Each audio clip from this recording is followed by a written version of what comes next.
into his legs. Then a very different sensation. Something cold and wet flopped against the inside of his thigh. A sheath, still half on. His capote anglaise, his English hat. With an annoyed tug, he plucked it off. He hated wearing such devices, but Roland was as promiscuous as a tomcat. Charles was afraid of getting some dread disease. Thus, he put the bonnet up on his carriage, so to speak, whenever out with Pia for a pleasure ride.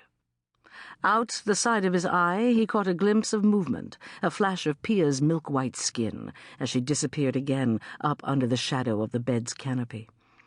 A faint clatter alerted him. Charles threw his arms and hands up just in time to deflect a barrage of hard, sharp-edged objects, his cufflinks, studs, her jeweled hair combs, his passport, note-case, whatever else she was able to gather off the nightstand. He tried to catch the last, a flash of metal, his own pocket watch, as it turned out, which he missed completely. Even in broad daylight, he had absolutely no depth perception. When he heard her scraping something more off the bedside table, he launched himself across the bed, through the debris, toward the cloud of galling perfume where, in her dark corner, his hand found an ankle. Grabbing her foot, he yanked Pia toward him.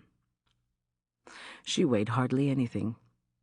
Pia Montebello was all of 5 feet tall, though the most voluptuous, curvaceous 5 feet of woman any man could ever hope to lay hands on. Charles took her into his arms, an easy matter for a man well over 6 feet and over 200 solid muscled pounds. She squirmed and reverted to her native language, Italian, for what became a scatological catalogue of name-calling. Traditori di merda! Merdoso! Merdonaccio!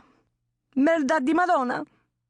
Treacherous merda, reeking merda, prodigious merda, merda of the sainted mother.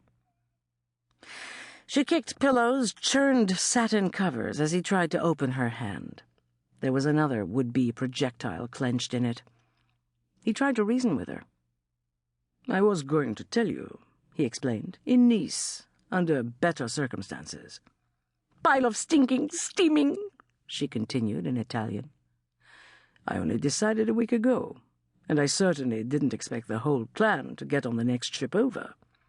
They think I went back to France last month." The problem specifically was this.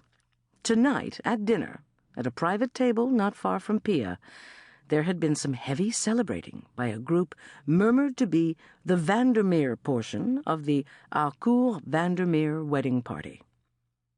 Only after Pia had been making love with Charles for the better part of the evening and into the night did she mention this amusing coincidence of names, never allowing for a moment that it was no coincidence, that it was the very Harcourt on top of her who had contracted himself name, titles, properties, and money just the week before to the Vandermeers in marriage.